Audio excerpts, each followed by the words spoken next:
Hello guys, bali nagbabalik naman po tayo para mag-share ng kaunting kalaman. So ngayon guys, meron tayong ayusin na isang MP3 player or ayan, kasi nakalagay MP3 player na isang Kevlar model P5650A. So yun guys, bali nakasaksak na to at saka tinan-on na natin.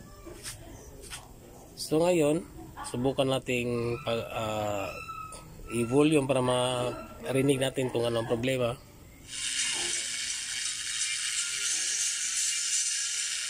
So ayan guys, so wala siyang subwoofer na lumalabas. So high frequency lang or yung tweeter lang yata ang gumagana nito. So ito yung reklamo ng may-ari. Kasi nung ginamit niya, bigla na lang nawala yung sub niya. So ayan, buksan natin to at saka tingnan natin kung ano magagawa natin dito. So stay tuned lang at sana ay huwag mainip. So sundan nyo yung tutorial natin at malay natin baka meron kayong matrouble na ganito at saka sa susunod ay medyo meron na kayong idea kung paano solusyonan. So ayan guys, bali nabuksan natin ng speaker. So una nating chinek yung speaker. So okay naman yung speaker natin, gumagana naman. So ayan, ang susunod nito ay itong board na to, babaklasin natin to. Tingnan natin yung connection ng papuntang buzz or sa subwoofer. Tingnan natin kung may mga putol or mga loose connection. Ayan.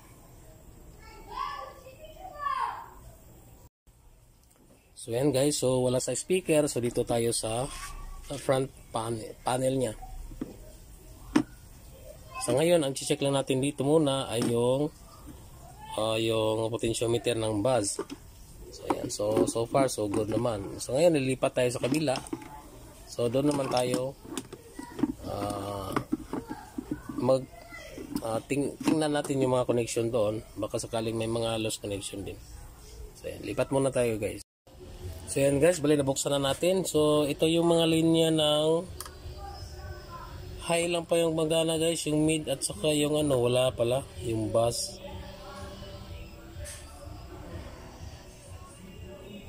Ayan. Isang mid at saka may buzz. So yan guys, ganito na yung ayan. So medyo madilim nga lang, pero retokado na siya. So hindi ko lang alam kung anong mga linya ito. So i-check ko na lang kung saan papunta to. Pero sa ngayon yung nakikita natin,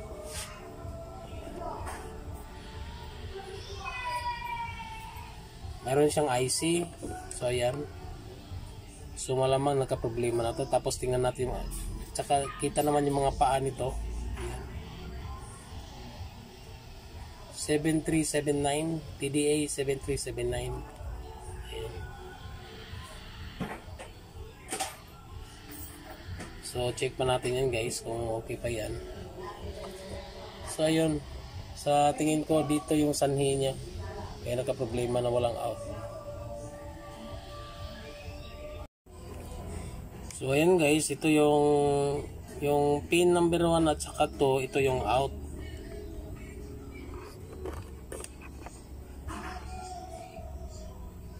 Sana yun. Sana ba yun? Yung pin number 1 at saka pin number 2, yan yung out. Ground at saka positive ng speaker ng tweeter natin. O yung sa high. Ito naman yung sa mid at saka sa buzz. Parang isa lang yata to guys. Ito, isa din to. Isa out din to. Itong dalawang out na to. Ayan. So ngayon, check natin to, itong isa, bakit walang continuity dito sa kabila. Dapat may continuity yan. Ito okay naman to, may continuity yan. Pero ito wala ito. So ito yung sa sub na connection. Yan. So ito okay naman to, normal naman to, mayroon naman siya connection. So tingnan natin, babaklasin natin to, tingnan natin yung likod nito, kung anong mga connection pa nito.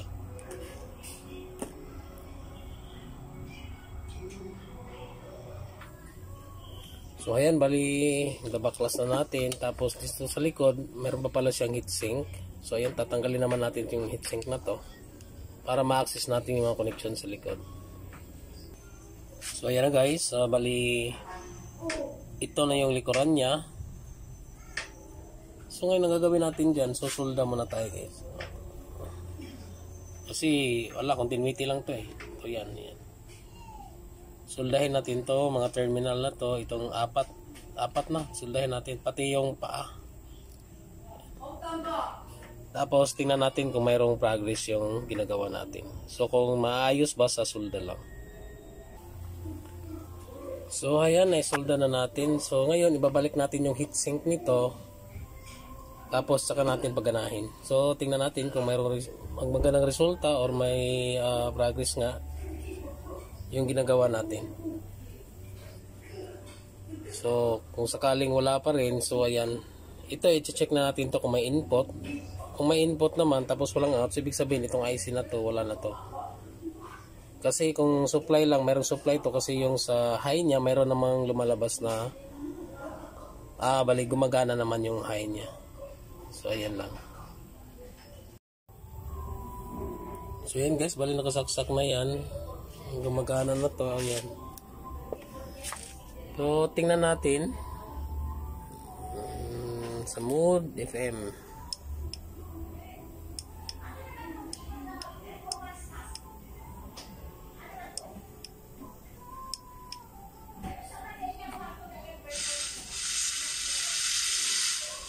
Ganun pa rin.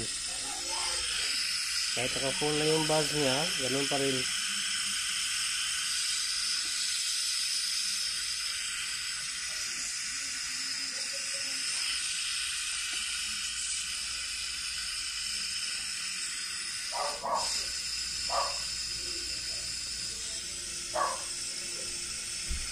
So ayan, balik natin sa nangyari. Tapos kapain natin to.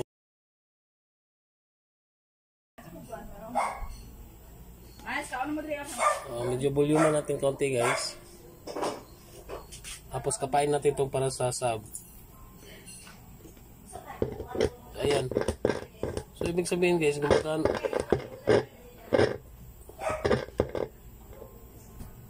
gumagana naman yung sub niya.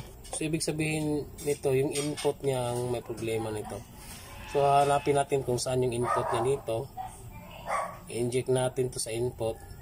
So hanapin muna natin guys kung saan ito problema. May IC dito na mali. Tingnan na natin kung anong anong trabaho nito. Para matrace lang natin kung bakit wala siyang out. So ang problema nito guys, itong sa Twitter okay yung dalawang out niya, kasi ito 4 channel kasi ito eh. So ginawang bridge na lang yung bawat channel dito. So ito sa Twitter ginawang bridge, ito din sa sub ginawang bridge. So ngayon ang nangyayari, yung channel 4, channel 3 at saka 4, yung channel 3 ang may problema nito. Yung channel 3 niya is wala na siyang out. So bali yung bridge niya is wala na, naputol na yung bridge niya.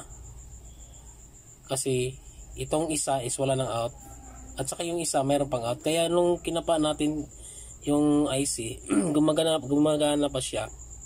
Pero pag gamitin na tong dalawang terminal na to, hindi gagana at saka hindi lalabas yung signal output niya, kasi yung isa pala problema. So yung pagkapa natin dito, yung isang channel lang ang gumagana nun, kaya may narinig tayong out sa speaker. So ayan guys, bali ayan, napalitan na natin ng IC. So ayan, ang IC na to is yung TDA 7379. So ngayon subukan nating pagganahin, saka tingnan natin kung okay na ba siya. So ayan guys, subukan natin. So ayan, kasi natin baka umiinit. So far okay naman, hindi na siya mainit. So ayan guys, okay na siya oh. Tingnan nyo. So ayan, pagganahin na lang natin, lagyan natin ng ay ilalagay natin sa station. Kasi isa lang talaga yung hawak ko sa dito ngayon eh. So hanap tayo ng pwede.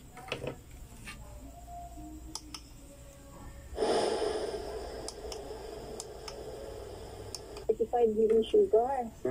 Like, pwede lang kasi bumaba yung sugar ko kaya nag-16 yung sugar ko eh. Sumabot siya ng 10. Ikaw, mataas ba ang iyong Mag-Serpentina Plus Herbal Cup?